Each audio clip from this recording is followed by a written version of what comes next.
A gente vai colocar aqui você numa realidade, a guerra do Irã, Estados Unidos e Israel, uma guerra extremamente religiosa. A história da civilização, o berço da civilização, mostra que essa guerra é muito religiosa. Ela tem seu fator econômico, tem que ter seu fator financeiro, seu fator motivacional. Mas não é só essa a motivação, não. Existe a motivação religiosa muito forte.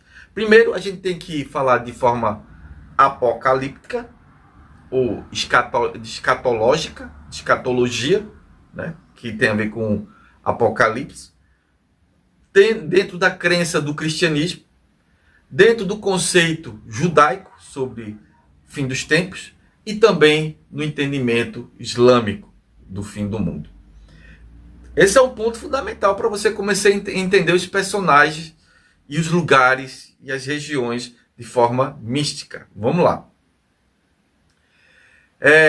Primeiro, a gente tem que entendermos que Netanyahu ele tem um propósito na escatologia judaica.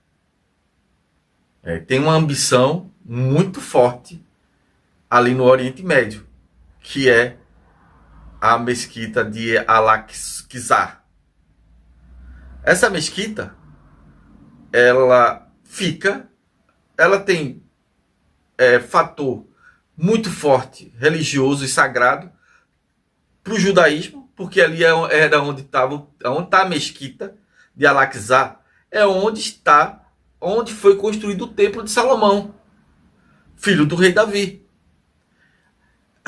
Aonde os judeus espera, dentro da sua escatologia judaica, né, espera a construção do terceiro templo, que ali é o significado muito importante para o fim do sistema, para o fim desse sistema mundialista, para o judeu.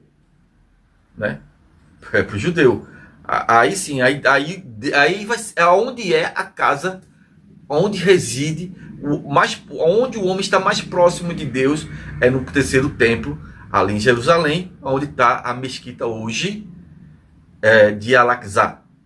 Pois é, no âmbito do islamismo, né, de Maomé, né, Muhammad, século XVI, né, novas revelações, segundo o Maomé, foi revelado para ele, o anjo Gabriel revelou numa gruta, numa caverna, revelações para a humanidade.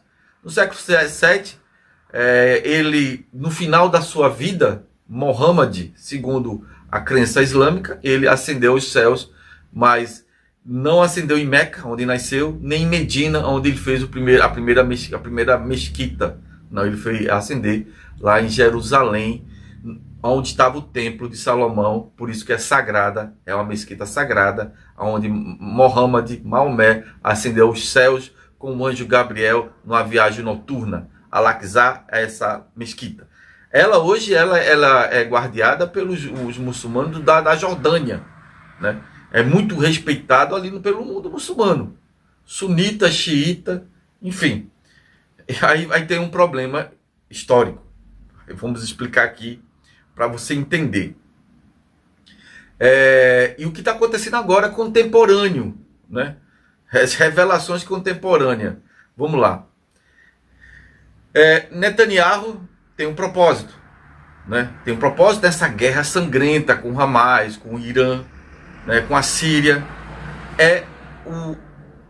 trazer o apogeu, o momento mais divino de Israel, e em que Israel era muito grande ali no Oriente Médio, no momento do rei Davi, na monarquia do rei Davi da Melech, pai de Salomão.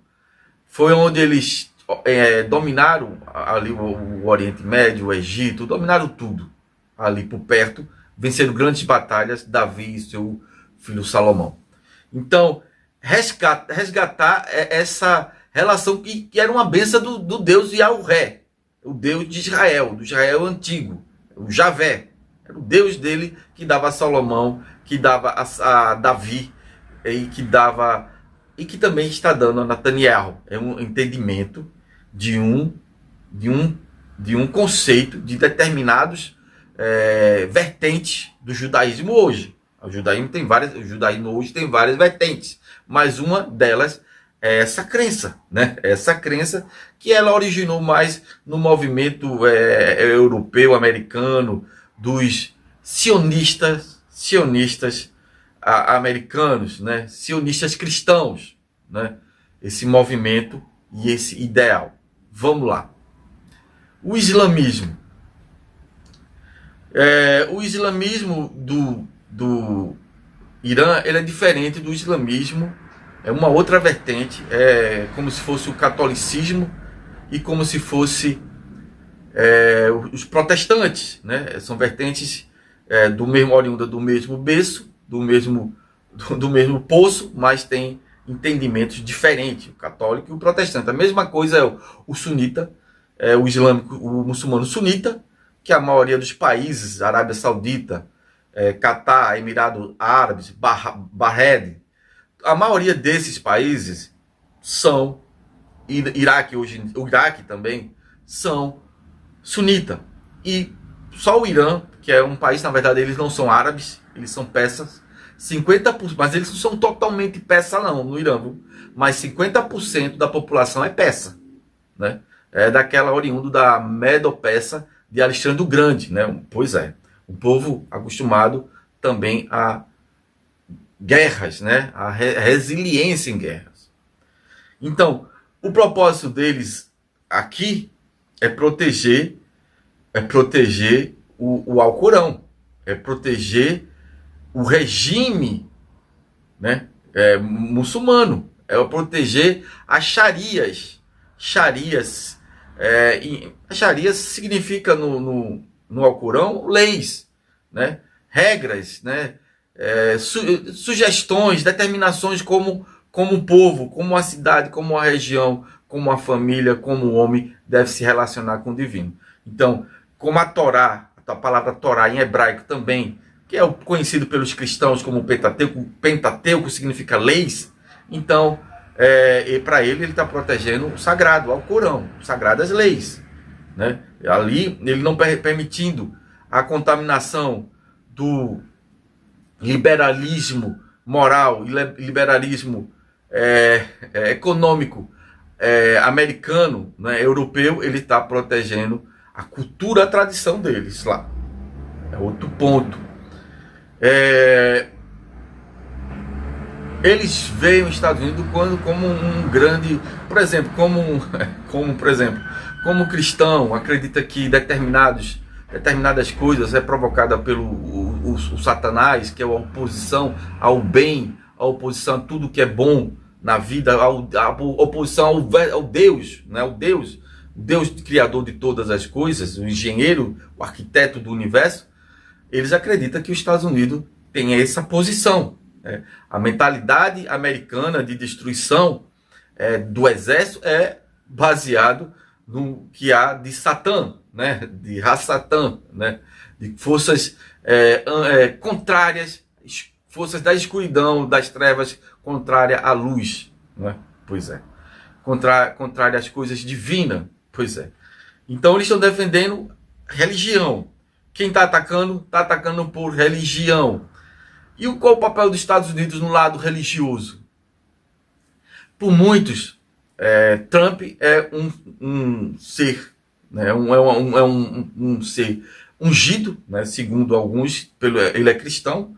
Não sei se ele é um cristão sionista, não sei se ele é um cristão com judaísmo, com cristianismo junto, né? O judaísmo messiânico, não sei a religião dele a fundo, mas ele tem um papel como se fosse Ciro, né? Ciro, o persa na antiguidade, foi ungido para libertar o povo de Israel da opressão, dos inimigos que cercavam Israel, que cercavam o país sagrado, a cidade santa.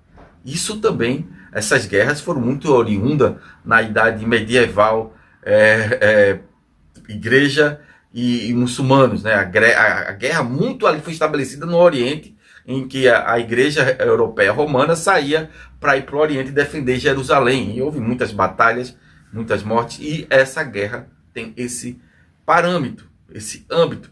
Mas qual é a diferença dessa guerra? É porque nunca os antigos, desde a Babilônia, da Pérsia, dos gregos, de Atenas, de Esparta, nunca eles colocaram em questão a terra de Deus. Hoje, através do urânio aquecido, né, se consegue hoje ter ogivas nucleares e eles botam em xeque.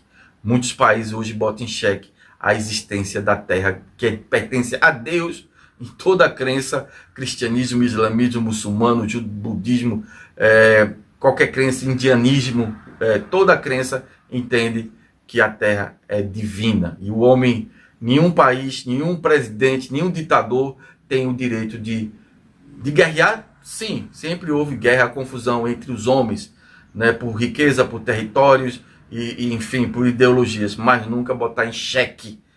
Não que os antigos não tinham capacidade de tal, de enriquecer urânio, eles tinham também, mas eles não tinham essa ousadia. Nenhum governo militar, nenhum governo, nenhum ditador, nenhum rei, de botar a terra em xeque diante dos seus propósitos políticos, humanos, ideológicos, botar a terra toda em xeque. Mas hoje tem.